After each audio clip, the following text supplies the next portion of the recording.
Nurses of psych wards. What did a patient do that left you speechless?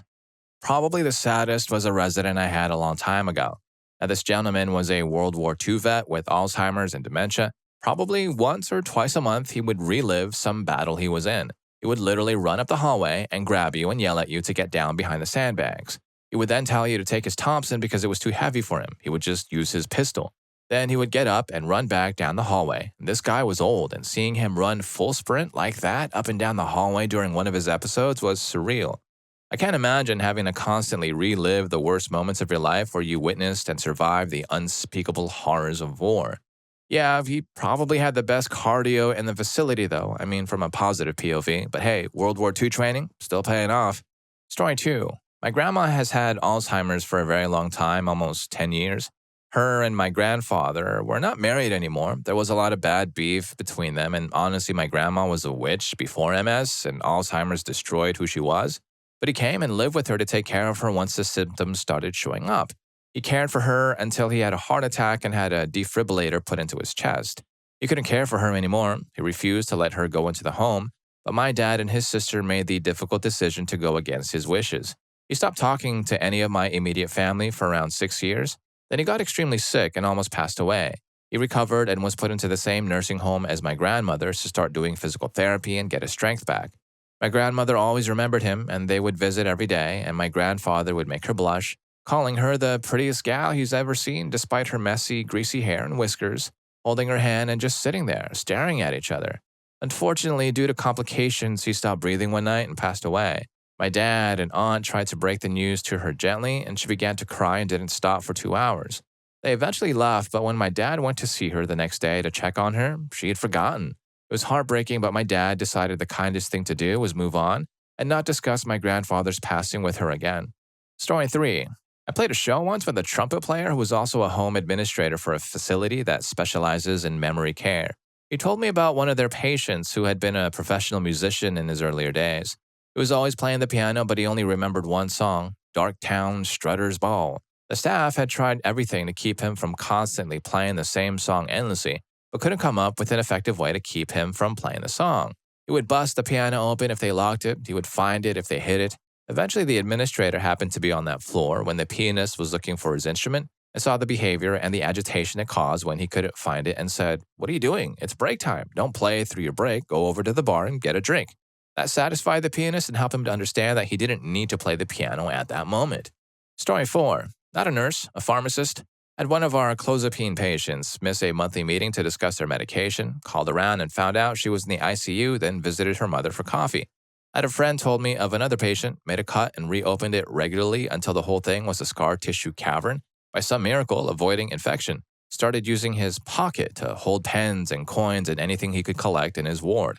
Nobody knew until a paperclip pierced the side and he finally wound up with an infection. That took him to the ICU where they found his stash.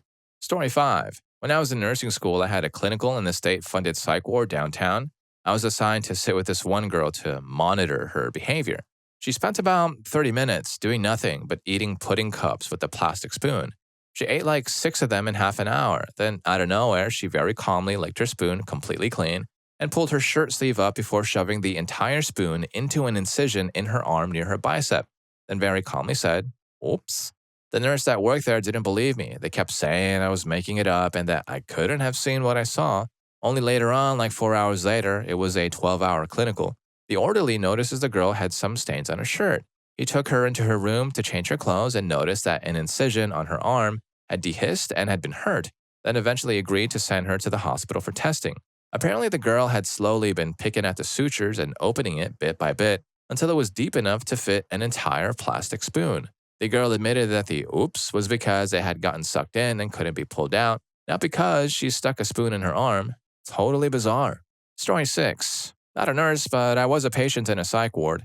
The ward was sectioned into 2 sides based on case severity. I was on the less severe side. One night, an incredibly tall, somewhat muscular man escaped his room on the severe side, got through a door that was supposed to be locked, got into the less severe side and into my room. I woke up, sat up, and saw him standing in my doorway. He asked in a shaky voice if I was all right. I hesitantly said yes, to which he responded by getting a look of terrified horror and screamed, "I knew it! You can see them too! Don't let them get you! before he was dragged away screaming by security. Story 7 was interviewing a guy in Psych ward and he was complaining about how he couldn't have any whiteout, a liquid eraser for typewriters because he was on a watch. Claimed it was stupid because if he wanted to end himself, as he pointed out, he could use the drawstring from the blinds to end himself, or he could use his pencil to hurt himself, or use a typewriter metal bar to off himself. I agreed it was silly to hold back the small bottle of liquid whiteout. When I relayed the convo to my instructor about how silly it seemed due to him having several other ways, she replied that he proved to me that he had been considering ways to end himself, and that's why he was able to come up with so many quickly. He never did get his whiteout. Story 8. Not me, but my dad used to work in Ardale and J Ward, Australian insane asylum and prison for the criminally insane, respectively, in the 70s. He used to talk about sunny days in J Ward, where they'd bring out all the inmates during a sunny day, and they'd promptly line up and start fiddling. In Ardale, they'd deal with the fiddling problem by strapping you into cotton mittens, but a lot of the inmates would chew a hole through them just to get a finger out to fiddle with. Story 9. This might not fit perfectly, but I love this story. How about in an inpatient habit clinic? The first one that comes to mind was something I witnessed between a patient and another floor tech. We had a man who was in a serious detox. He was throwing a huge tantrum. Not uncommon in DTs, people will just do about anything to get a fix. We weren't a locked facility, so it wasn't like he was stuck there. He genuinely wanted help, that's why he stuck around, and we were there to listen and help him through the shakes, the hallucinations, and other symptoms. He was slamming his fists on the desk at this point, and he had just started yelling, "I just want some friggin' ice." Well, the tech with me was inexperienced, although much older than me, and while I talked to him and tried to calm him down, she went back to our staff kitchen and got him a glass of ice, like frozen water. She brought it out to him and put it in his hand like, "Problem solved," and the guys just froze with confusion, staring at it. The patient and I both realized at the same time she thought he wanted ice, and we just stared at each other and started laughing. He was in for a rough couple of days, but I've never seen someone jump from a near psychotic episode to giggling so fast. Story 10. 60-something old woman would come out of her room every so often at night, bare and saying in broken English, Maraginas, please, for the children." 40-something woman would sneak the shower mat out of the bathroom to put under her bed because she was God, and we were stealing her power by electrocuting her every night. The floor mat apparently stopped this from happening. A severely schizophrenic woman used to tell me that my name was the worst fairy tale lie that she ever wrote in the 2 Bibles for her daddy. When she was angry with me, she would yell at me and say, "Get out of here, fairy tale book, I wish I never wrote you." That same woman attacked some nursing students who were attempting to use tissues over lollipops to make ghost props for Halloween. She didn't seem to like this, and while trying to hit them was yelling, "You idiots, you can't make ghosts out of lollipops." Again, same woman, but different group of nursing students brought in several pizzas for an end-of-semester party. The woman then walked up and down the tables looking at the pizzas. Then out of nowhere, she started throwing the pizza and yelling, "What's this supposed to be, some kind of pizza test?" Yeah, she's right though, lollipops and tissues, that's not a ghost, that's a sticky mess. Professional ghost prop makers use marshmallows and glitter, obviously. Story 11. I'm an RN in Boston in a psych hospital, and I've seen some crap. One of the things I'll never ever forget was we had this manic guy that had been transferred from another unit because he kept getting in fights over there and all the other patients were trying to attack him. I was still working nights back then, and at about 3 a.m., he came up to me and he said his tooth hurt and he needed to see a dentist right away. I said, "I don't have a dentist for him to see, but when the doctor comes in the morning, we can take a look." I gave him some Tylenol and sent him back to bed. About 5 minutes later, he came out saying it really hurt and he needed to see a dentist to pull his tooth. Again, I told him there's no dentist, but maybe I can get some more pain meds. In the middle of me explaining this to him, he sticks his hand in his mouth and rips out his molar out of his head and hands it to me. Red liquid started pouring out of his mouth, but he didn't even seem to notice. After I clean him up and get the wound to stop and call the doctor to get him some Ativan, he goes, "Make sure you give me that tooth back when I leave. That's my tooth. Don't try and steal it." Freaking wild crap, man. Story 12. I'm a tech at a psych hospital, but I start nursing school in August, so I hope this counts. We had a very tall, heavy-set man who swung at a nurse and a fellow tech when they asked him to not stand in the door and the whole unit. So we put him in a hold and escorted him to the seclusion room. From there, he tried to harm himself with his garment. He had them on his head like a bandana.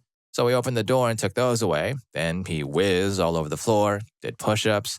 Eventually, he got bored of that and began writing on the wall in his whiz and then went on to the door. Eventually, his IMB-52 kicked in and he contacted me for safety/good behavior. So we opened the door again, and he bit me on the hand. From there, I got permission to not be involved in the code, and a peer swap me out. I'm harmed on a weekly basis, and we aren't even an acute care facility. I'm very excited to go to PRN in August. $15.38 per hour is not worth it. Story 13. Years ago, I was a student nurse doing my psych rotation in a Catholic facility. The nuns still wore habits, and the building was like something out of the Dark Ages. I'll skip talking about the line of patients waiting to undergo ECT treatment in the basement and instead tell you about Maggie. She was a tragic case. She had been on lithium for years, and it really kept her psychotic episodes in check until they reached toxic levels and could no longer take it. One hot summer afternoon, we heard this banshee screaming coming from Maggie's room. We rushed in there to see what was going on. Entering the room, we are greeted by a scene I will never forget. This late 70s woman is standing on the window ledge, screaming through the window screens at the nuns in the courtyard, "You frickin' penguins are going to burn in hell!" The poor sisters are scrambling to and fro, trying to get away from the ranting madwoman's vicious screams, as we were trying desperately to pull her off the grating. I knew then and there that I would never become a psych nurse. Story 14. Not a nurse, but I have had several stays on psychiatric wards for bipolar. To be fair, on most occasions, I didn't enter the wards in the most rational and stable state myself, but what has tended to happen is that even when they bring you back down to earth, you can end up staying for an extra month or two before they let you go. So I have spent some time on psychiatric wards completely sane, if not maybe firing on all cylinders. Anyway, I have seen a few shocking things, like a guy hurting his wrists with broken glass, but to be honest, you quickly become desensitized. What tended to leave me speechless was the abruptness of certain behavior and its total incongruence with facial expressions, etc. For example, sitting, watching a TV when a 5-foot-tall, 7-stone woman calmly walks over, suddenly lifts the TV up and throws it into the wall with great force, smashing it to bits and then calmly sitting back down in an armchair, declaring that the TV was ruining her painting. She wasn't painting. She never even raised her voice. She then immediately asked me, as if it was somehow related, if I like Lisa Stansfield. Story 15. I was a CNA for about 4 years, and the saddest ever was my client/resident constantly thought I was her daughter. She went to Harvard and was an extremely brilliant lady in her time. She was nonverbal, but every time I walked into her room, she would exclaim, "Elizabeth, you came." And I loved this lady so much. She would only eat when I fed her. She was extremely combative with everyone but me. I ended up quitting my job there but visited her every single day, to the point that her family kind of accepted me as their family. I finally found out that Elizabeth took her own life at 21, and the fact that she thought I was her gave her extreme joy. I never corrected her, and I like to think I gave her peace when she passed holding my hand. She was an amazing lady, and I miss her to this day. Story 16. Obligatory not me, but my former best friend told me the story. She wasn't a nurse, but did an internship at a psych ward for adults, and part of her internship was supervising the adults outside in the garden, making sure they didn't harm themselves or others and or run away, and to talk to them. She and about 5 patients were outside on a beautiful summer day, each relaxing and smoking in silence, basically just chilling like fully functioning adults. Until one woman, about early 70s, no Alzheimer's or something, took her chair, pulled it right next to my friend, stepped on it, clumsily climbed the stone wall surrounding the small outside area, yelled, "Bye, witches," ran away. My friend and the others just sat there staring at her, not being able to believe what they'd just seen. She was found 15 minutes later just wandering through the city looking for booze. I just can't not laugh at the thought of this granny climbing the wall and yelling, "Bye, witches," while fastly waddling away.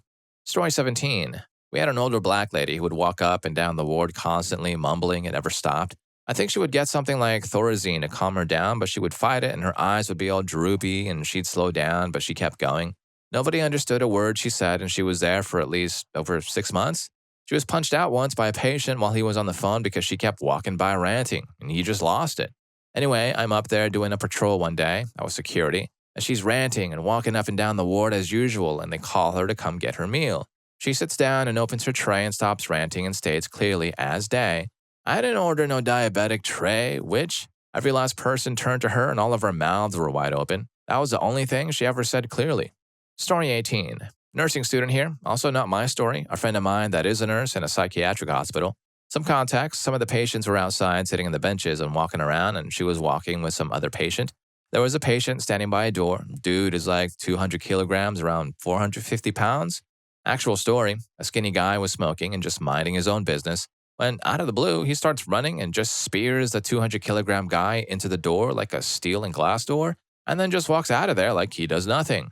Big dude got a dislocated shoulder and some minor injuries. The skinny dude got nothing.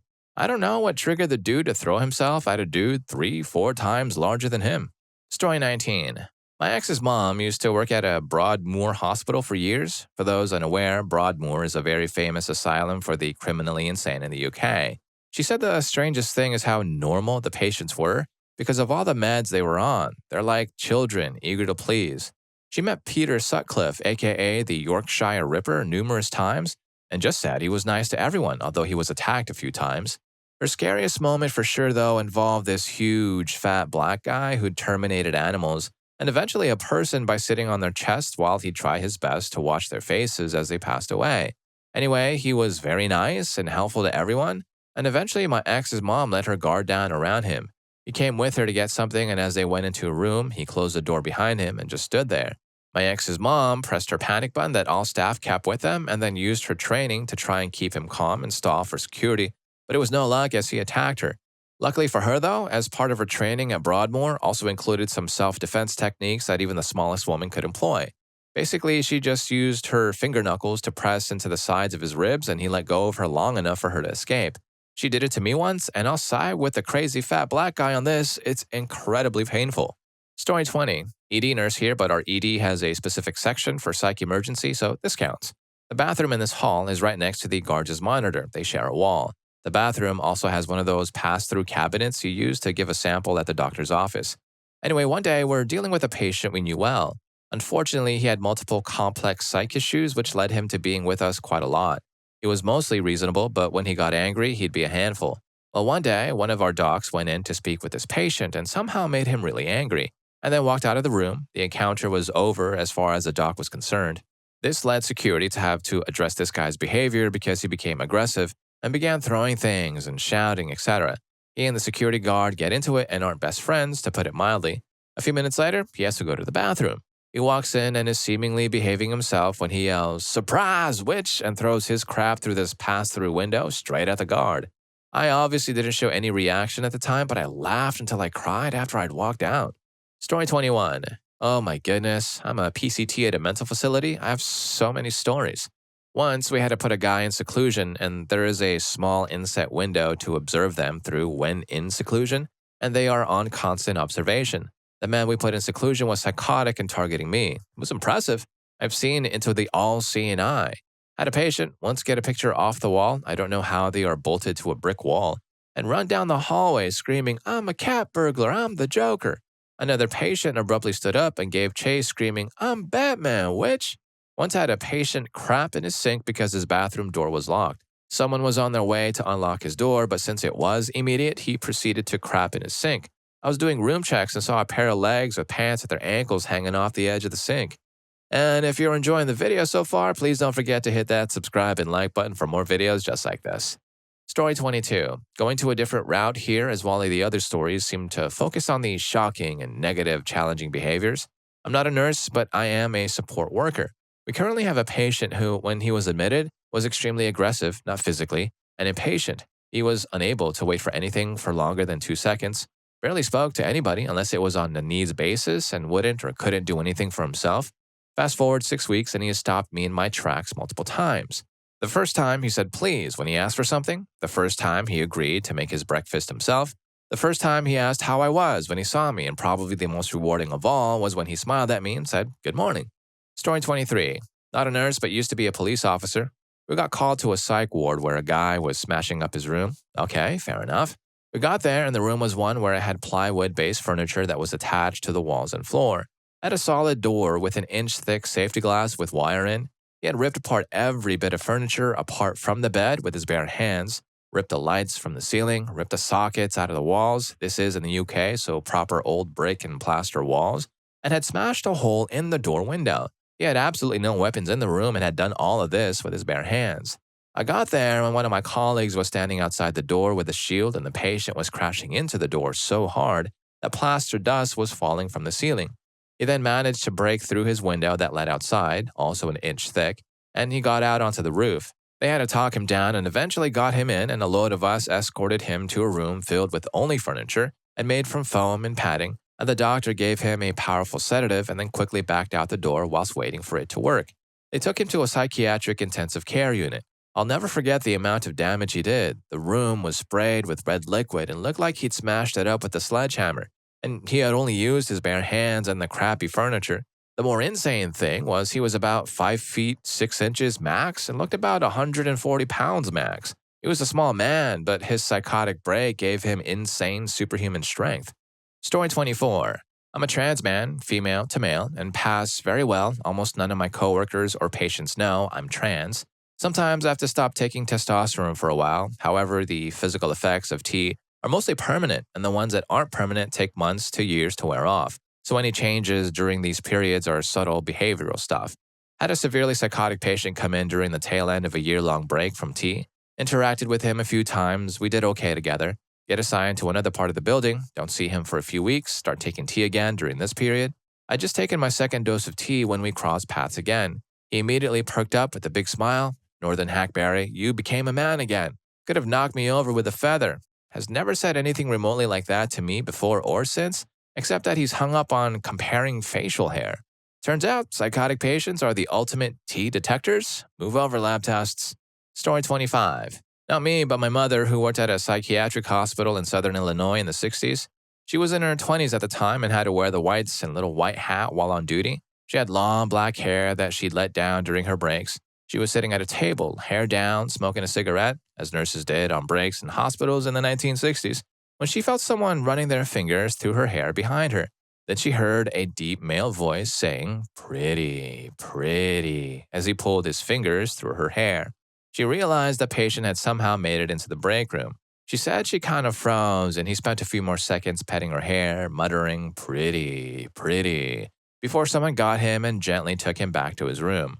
I know the story because as a child, she would come up behind me, run her fingers through my hair, and mutter, "Pretty, pretty," in a voice that predated Buffalo Bill and Silence of the Lambs. Story 26. I'm not a nurse, but I had a job that led me to a behavioral health unit of a nursing home. That's what they call psych wards now, I believe. Some elderly lady sketched up onto the back of a couch, almost standing on it. Think of an old-time cartoon lady seeing a mouse, pointing at me, yelling, "That's him, that's the one." I had that weird panic of being accused, knowing I was innocent, but wondering if I'd be in trouble anyway. Despite this being my first time there and me having zero patient interaction, other than potential peculiar stuff like this. Then she cries, "He beats me, my legs." Crap, it was so sad. Then she said she'd give me $1 million not to ever talk to her again. I said, "Deal," and kept moving. Cool under pressure, that's me. Gots to get paid. Story 27. Not a nurse, but a former patient. My roommate seemed pretty normal, but overall freaking annoying as heck. I was quiet, refused to talk even to staff, and mostly kept my head down and out of trouble. She, however, stole my comb and said white girls don't need it. I have curly hair, just for your information. She had cornrows, and I found her sleeping with it. I also could not get out of bed in the morning until I appeased Queen, the ghost beside my bed. One day, I had enough of getting in trouble for not being ready in time, so I just jumped out. She screamed like a frickin' banshee. Apparently, I stepped on him and had angered him. She told me I was going to pass away. I rolled my eyes and went to brush my teeth. A guy serenaded me while we were stuck in the day room. We both got in trouble and had our privileges revoked. I could no longer walk outside, which wrecked me for a while. I got in trouble for not saying anything and just trying to get away from him. My crazy roommate rallied the troops, and a majority of my room on the ward defended me, one losing their privileges for cursing out a nurse over it. I did not start this, but I felt invincible. Little touching story. I was in for about 3 weeks, and patients were allowed to touch each other in any way. This included handshakes to high fives. The nurses were very cold to me, except for one. She hugged me, and for the first time in 2 weeks, I felt human contact. I sobbed with happiness, literally. Story 28. Here's my perspective from the other end. I was speechless that in my entire 2-week stay, there was not one smooth shift change. None of the medication was ready on time, food was often short, ward was over capacity, and no therapy was actually occurring. I was speechless that the orderlies and nurses would actually openly vent their animosity towards the patients, sometimes even directly to the patients. They would also bicker and whine about promotions, despite all of them being so bad at their job, they couldn't even get the schedule in control or elicit any cooperation from the people they were supposed to be in charge of. Story 29. Not a nurse, but I worked in a group home for teens and one ended up in a psych ward. She was a sweet 15-year-old girl who had been there for about 3 weeks. Plans for the future, would be staying with a relative she liked in a week, had friends, and had no history of issues whatsoever, aside from her mom kicking her out of the house for having a boyfriend, which she was understandably upset about. She went from sane to broken overnight. It was about 1 a.m. when I found her awake during checks, sitting on her bed and looking upset. She had become convinced she was pregnant in spite of tests saying otherwise. Then the baby had been changed by chemicals. She was terrified of the baby inside her and the chemicals everywhere, changing everything. We couldn't seem to get her to realize she wasn't pregnant, couldn't be pregnant. And she would go on rants about chemicals, but it's hard to exactly know what she was talking about, like cleaners, pollution, medication, which she wasn't even on. She talked about chemicals getting in things the way some people talk about the devil. All strange, but still just borderline alarming.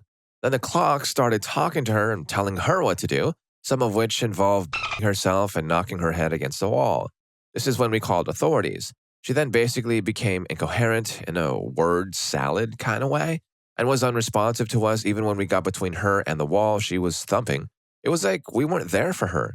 When she was hauled away, about 4 hours after initial weird statements about how she was suddenly pregnant, she was in a kind of manic but also oddly passive state. Again, like we weren't there, and was unable to walk. She had to be carried out on a stretcher.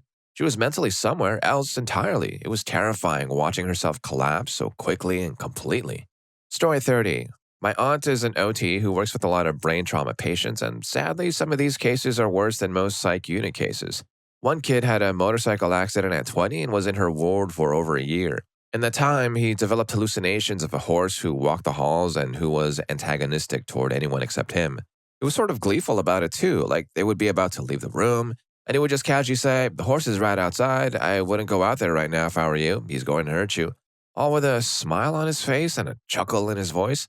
Other times, though, he'd act as though he were scared of it too, which, given the circumstances, was a lot more terrifying.